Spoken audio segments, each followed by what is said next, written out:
Ka përmend Imam Ibn Rexhepi në librin e tij Tabaqatul Hanabila. Është një libër që flet për breznit e dietarëve Hambeli. Dhe a përmend emrin ai, thot, e ka marrë emrin vetëm për të kuptuar që ngjarja është një ngjarje reale dhe vërtet. Thot El Qadhi Abu Bekr ibn Muhammed Abdul Baqi ibn Muhammed El Bezzaz El Ansari. Ky është emri i personit që i ka ndodhur ngjarja.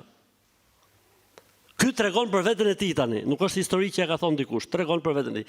Imam Ibn Rexhepi e tregon me zinxhir transmetimi, me hallka transmetuesish deri te ky person dhe ky tregon për veten e tij.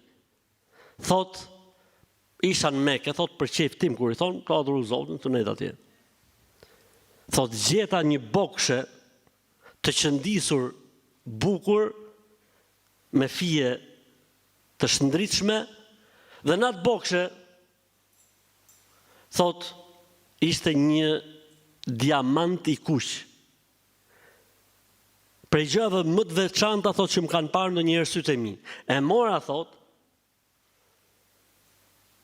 thash, i ka dikujt diçka haxhi, si bite me një kujt që po fleti, thot e çova në shtëpi, thot e fsheha, ose aty ku po rria, e fsheha dhe dola në pazar, dola dhe i herë jashtë. Kur dola jashtë, thot shoh një burr që thoshte, kush ka gjet një, si thashun bokshe, si quhet kjo, e vogla, që futen gjëra që kanë pas fut nonat. Thot kush e ka gjet një kështu me fjalë, kush e ka gjet, thot se aty ka thot një gjë shumë të shtrenjtë. Thot ky tani. Thot rasti thot për të fituar shumë. Rasti për të fituar shumë. Ndërkohë që ai thoshte kush e ka gjet asnjë s'fliste se ky që e kishte gjet ishte duke dëgjuar. Ai pastaj herën e tretë, le themi tha, se kush e ka gjet do të jap 500 dinar. 500 dinar shumëzohet 1 dinar me 2.45 gram. Florin 24 karatësh. Afërsisht 1 kg 200 gram florin 24 karatësh. Kush e ka gjetë tha se do i bëj dhurat 500 dinar. I thash, e kam gjetë unë. U habita, ku e ke tha, hajde me mu. E çova thot në shtëpi, e nxorra dhe ja dhash. Ja thot, e pyeta si ishte, kështu, çfarë kishte, lidhse si kishte. Kështu, i përmeni cilësit si që kisha parë unë. Ja dhash, nxori tha 500 dinar me mi dhonë. I thash nuk i marr. Tha nuk e di, tha i thash kështu, i thash, tha nuk i marr. Thash me veten time, inshallah, Zoti do të ma kompensoj në një formë tjetër. Dhe kalon ditët, vazhdova jetën time. Mu desh televizja thot për një tregti, e hypja anijes. Dallgë u bën nami për plaset anija me ishull thot, cop, shpëtoj unë thot në atë vend. Ishull ose ka dishull? Atje thot ishte i xhami. Qetësi, ishte mëngjes herët, njerëzit da s'kan parë gjë, si shën çu me dal. Ku shofi njerëzit një anije të shkatruar, edhe një që kishte shpëtuar dhe po lexonte Kur'an. Ishte ky.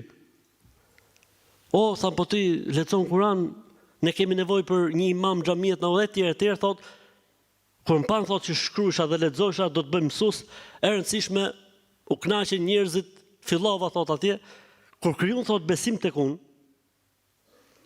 Dhe më pan, domethënë që po e bësha detyrën ashtu siç duhet, më than, ne si zonë duam të nderojmë me të martu me një jetime.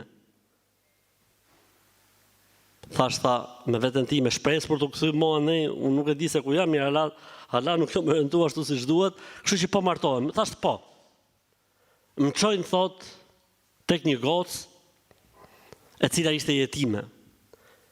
E në qafën e saj thot ishte lidh thot një gjerdan dhe në fund të gjerdanit ishte diamanti i kuq që unë pa ta gjetë në Mekë.